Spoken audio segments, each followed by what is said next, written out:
So the latest Wi-Fi is they've got all sorts of great names. The new one coming up is 11AX. 11AX, look out for that, 11AX. And what that's about is making things more efficient, and particularly for allowing you to get lots of people using it at the same time. So we're not moving like the rest of the business where we say, right, we've got Wi-Fi, now we're going to have super Wi-Fi or ultra Wi-Fi, or I mean, it seems to be, so that seems to be the progression in the industry. But well, we've got our own names, like 11AX. I like that. It's very well, yeah. I mean, the Wi-Fi community has an alphabet. So they went from A to Z and ran out there, and so they started having a second letter to. So tell me about the Wi-Fi diagnostic system. I sound like I know what I'm talking about there. Tell us a little bit about what BT Research and Innovation have been doing with that system, and how that might make things different. I mean, this is part of the problem is at the moment Wi-Fi is getting more and more complicated. We're moving now to Wi-Fi systems where we've got a 3-disc system where you can put out, and that give you great coverage all around your house. But everything's getting more and more complicated, and when a customer phones up, they'll phone up the help desk and they'll say something helpful like, my internet's going slow, or my internet isn't working, and the advisor then got to work out what on earth is going on. And the first thing they've got to do is make sure it's not actually the wires to their house that are the problem. Once they've eliminated that, they say, right, well, you seem to have a Wi-Fi problem, and then they look and twiddle their thumbs and think, you've still got a Wi-Fi problem, haven't you? And they've no information to do anything. So what we've been looking at is getting very detailed forensic information about what's going on in a home. I think is that what I've just seen through there in the showcase, where you're actually getting a customer at home to download an app where you can then click on the link and the agent will be able to see exactly what the setup is by using their phone, so that they... That's a slightly different version of the diagnostics, but the main one we're looking at, it's also available in the customer experience area in the showcase. What we have is a little device, you sit by your hub, and it captures all the Wi-Fi information, all the packets that are going through the air, and we then discard any of the payload data, so we're not interested in where you're surfing to or what you're doing. Yeah, of course we're not. Yeah. And what we're really interested in is what's happening at the physical layer. So we're looking at the physical layer noise, the wireless noise. We're looking at how every packet that's going backwards and forwards, and then we shove that, compress that, shove it up to big data servers, analyze that, and then we can get a view over days or weeks of what's going on in your home. And the advantage of that is it means we can pick up these intermittent faults, the ones that never appear when the engineer turns up. Yeah, sure. And so people will have a fault that occurs in the middle of the evening, and we can then drill down into that, see exactly what the problem is. And a lot of the problems have turned out to be actual interworking problems where one device doesn't quite talk to the access point in the way you might expect.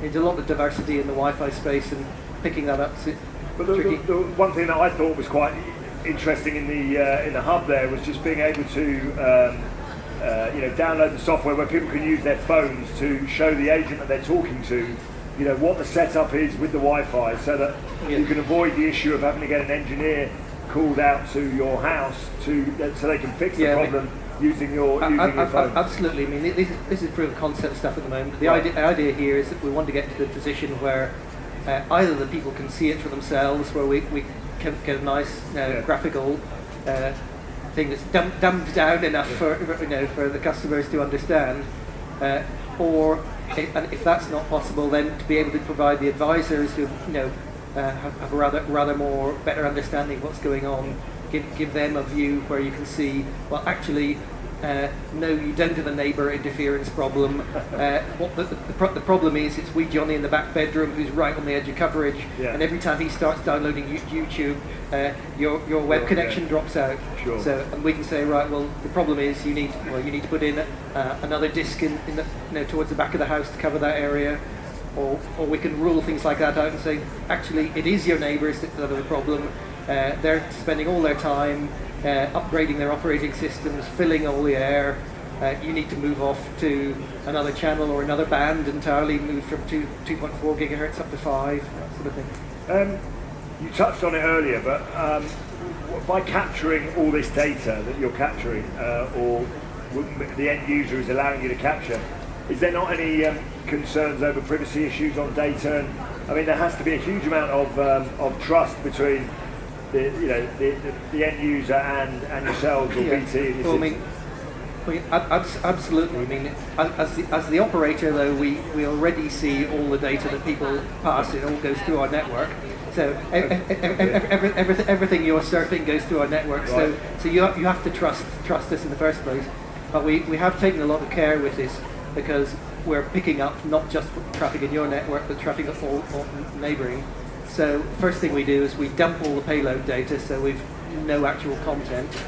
And then we go through a process of anonymization, so all the SSIDs and MAC addresses that would identify devices, they all get anonymized. I suppose it'd be almost a system similar to when you put your credit card details into a that you get sort of blocked, doesn't it? So that you're not able to because it's quite important data, isn't it, that people are capturing there? Yeah, I mean it's the sort of thing that you'll see on your credit card statements where they blank out all the digits but the last few.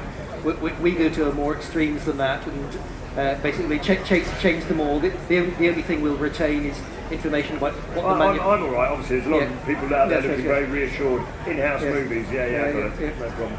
Right. Last question.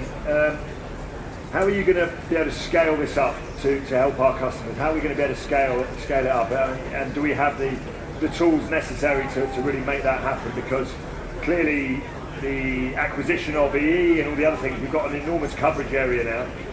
Are we going to be able to cope with all of that? Yeah, that's an interesting one. At the moment, it's a relatively small-scale tool, and what we've been using it for is in pre-launch for new hubs. So we'll test it out, and that means we can get rid of a lot of problems that might have reached customers, but we can eliminate them before the hubs ship. Yeah. What we want to do ultimately is be able to have this as not as a separate box we send to customers, but as a facility that we can just turn on in their hub. If they phone up and say, "Look, I'm having problems," we want to be able to say, "Right, well, we'll just enable it in your hub for the next week," and then we'll send an engineer at the end of the week, and he'll be able to see that. We've started talking to because it's quite an issue when people's Wi-Fi breaks down, their life breaks down basically. I mean, whether they're my dad or whether they're my son or daughter, so you're trying to say, right, we'll put your life back on track until we sort your problem out, basically. Yeah, no, I mean, I of all people know when Wi-Fi breaks in my house, I get it in the neck. Get it both barrels. And given that I do a lot of experimental systems, it's Dad, you've ruined it again. Basically. Yeah, something like that. Right, just give everyone, if anyone would like to ask Simon a question on what we've discussed, or perhaps something that I wasn't able to tease out of him, then please feel free to do so. I've got a microphone, so you can just put your hand up and I'll come round and you can be famous for a second. Otherwise, will you let everyone know where do we go and see the demonstrations through in the main exhibition hall? Yeah. If you just go straight through the main exhibition hall, it's in the customer experience area, about 2/3 way along on the right. 2/3 the way along on the right. Simon promises me it's cooler there than it is in here. I don't think so. But please do go and have a look at it. I got a demonstration earlier on of the customer service and how we're trying to really improve that, and it's some pretty inspiring stuff. Would anyone like to ask any questions at all? Aha, where's my microphone? Have I got it? Oh, it's right next to me. There we go, that could have gone horribly wrong. Hold that quite close to your mouth. Thank you. Renato